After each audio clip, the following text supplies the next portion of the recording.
Hi guys, welcome back to my channel. Rumail here. Hope you all are well. So today's video is going to be about my personal statement. So I'll be going through my personal statement on my iPad with you, and I'm going to share the screen somewhere here. And yeah, hope you find this useful, and I'm very sorry for the delay on this video. There's a few days left for this admission cycle, so hopefully it'll help some of you. Before we get straight into this, please make sure you like the video if you're enjoying the content, and also make sure you hit that subscribe button because that would really mean a lot.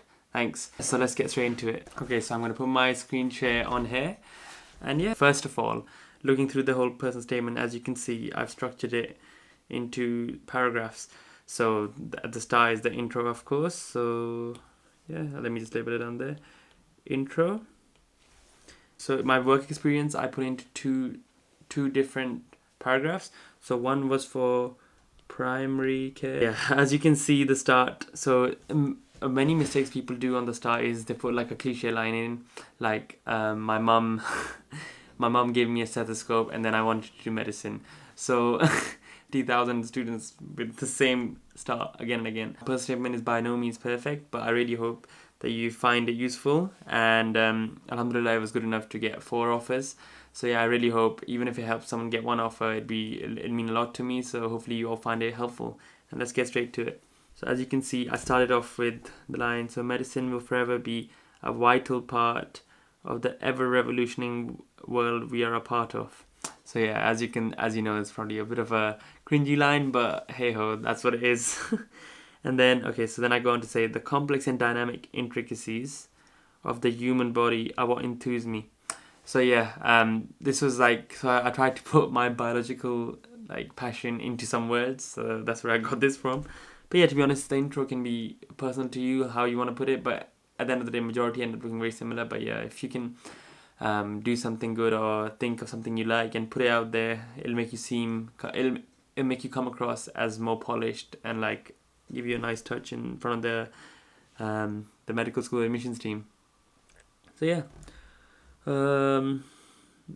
from the miniature red blood cells to the fully functioning heart.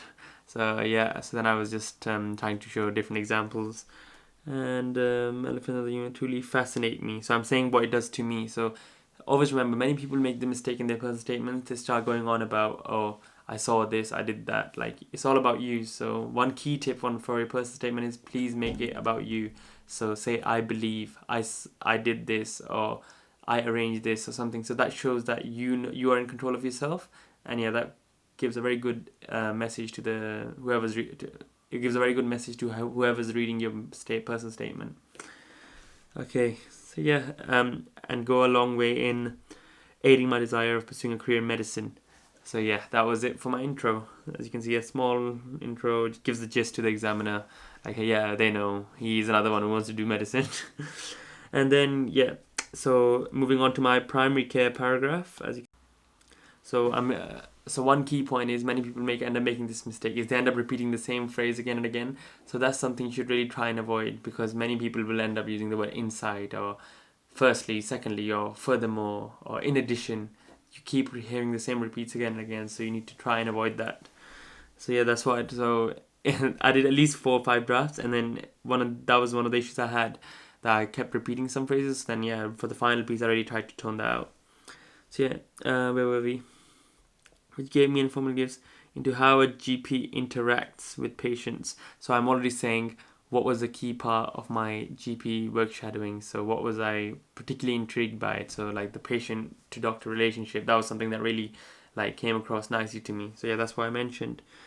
From a range of backgrounds, again showing that you appreciate people from different backgrounds and stuff. And yeah, I observed how the GP communicates. So as you can see, I observed. So it shows that it's about me. Like, I am doing this, I'm doing X, Y, Z. So yeah, always make sure, like I said, it's about you. In a concise, friendly manner. So yeah, again, I'm saying what I saw. I'm being a bit more descriptive here. This should be avoided too much, but there needs to be a fine balance. So not too much, but not too little either. And listening carefully to the patient and addressing their concerns. So yeah, very similar to the other stuff I said. And then this made me appreciate the importance of the role of a GP as they are the first point of contact a patient has within the NHS. So again, that's showing like I know the importance of general practice and primary care, because many times it comes across that people just neglect primary care and just focus on tertiary care. So that's why I tried to emphasize on that point, linking back to the NHS core values. Hence, they are pivotal in laying the foundations of a strong patient-doctor relationship. So again, I'm just trying to go about the same message, that they are crucial to a successful NHS, and without them, the NHS won't be functioning whatsoever. The grade level. So I'm here where I said the grade level of responsibility GP has within the NHS.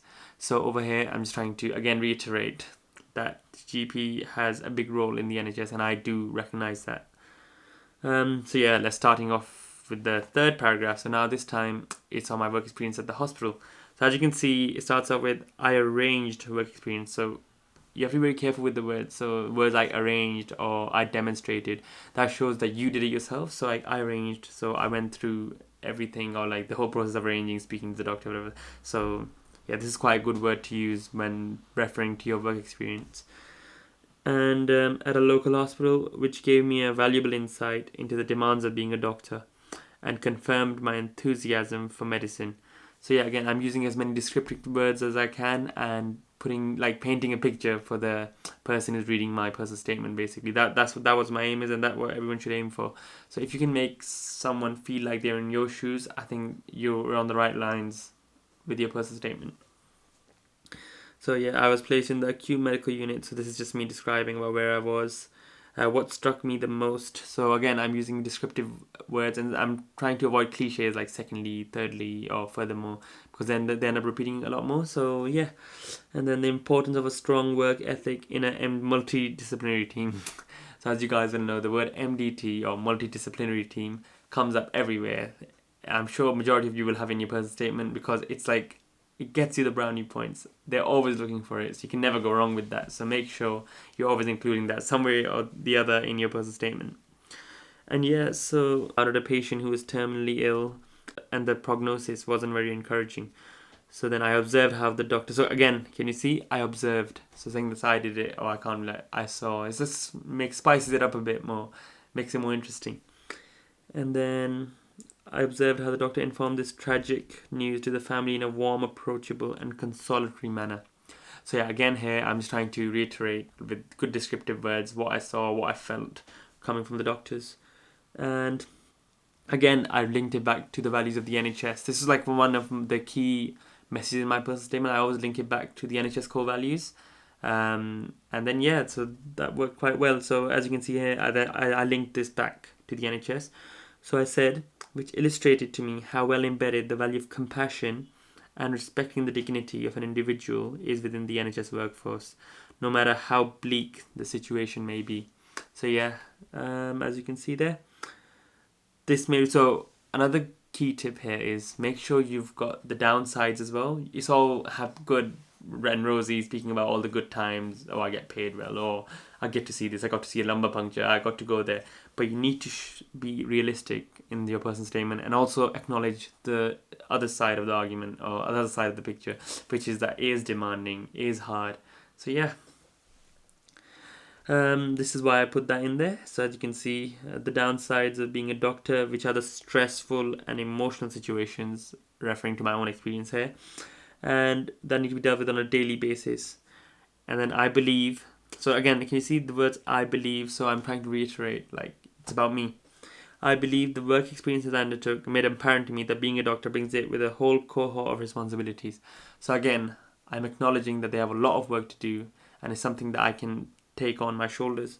And they are such that I would cherish the opportunity of carrying on my shoulders and contribute in improving people's lives. I know that's a very cringy line, but that's the message I'm trying to get across. That I think I need to relay to the person reading to my personal statement that I can do this as well. Like I believe that I can thrive under such conditions where there's a lot of stress, there's emotion, XYZ. Okay, so moving on to my next paragraph. So this one's about volunteering. So volunteering at a care home over the past 8 months. So over here I mentioned the 8 months on purpose, so then they know how long I did it for. and provided me with the privilege of making a positive difference to people's lives. And again, as you can see, I used like good adjectives. So privilege, made a positive difference in people's lives. That's to show that I really acknowledged that it was quite an honor to be at the care home, serving the elderly, communicating with them, spending some time with them. And yeah, that's actually how I felt as well. So it's the best thing about the best tip I could give you for the personal statement is just be you and be honest. Like what you felt. No point making stuff up that never happened. The more it's honest, the more it's gonna flow, and the more it's gonna be you. And that's what's gonna get you that spot in medical school. You gotta sell yourself in a nice, honest way. And yeah, so whether it be talking to the residents to help diminish the feeling of desolation many of them experience, or assisting in any way possible. So yeah, again, just speaking about my time there, how I felt. The feeling of again, I'm being a bit descriptive here, saying how I felt, why I felt that way, and then considering again, following on, and then caring for others. So then this is where I link it back to my personality, because I would say I'm a caring individual, so I would like to relay that onto the person reading my personal statement. So caring for others is a pivotal part of my personality, and is something I would cherish pursuing for the duration of my life, wherever and whenever possible. So yeah, that's why I'm trying to say that being a doctor or going into medical school, I'll keep this trait in my personality and strive to care for others, and that's what this is all about, like medicine. Very cliche, but yeah. So yeah, and then moving on to my second last paragraph, this is on extracurricular activities. So away from academia, I play badminton and go to the gym every week.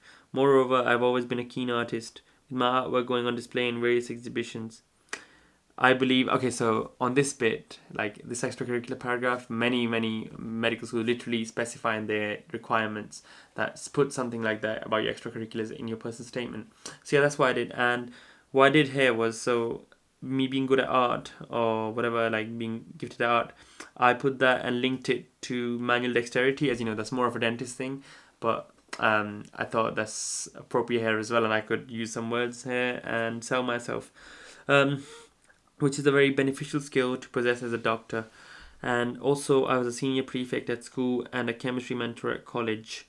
Both these roles brought with them a great level of responsibility. So again, I'm acknowledging that these roles have responsibility and I have undertaken them.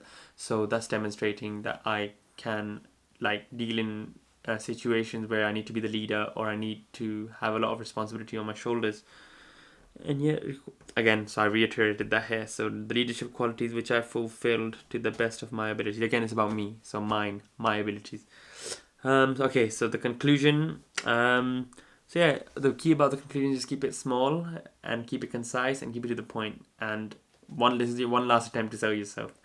So I believe that medicine is a very rewarding and gratifying career despite the various obstacles ingrained within it.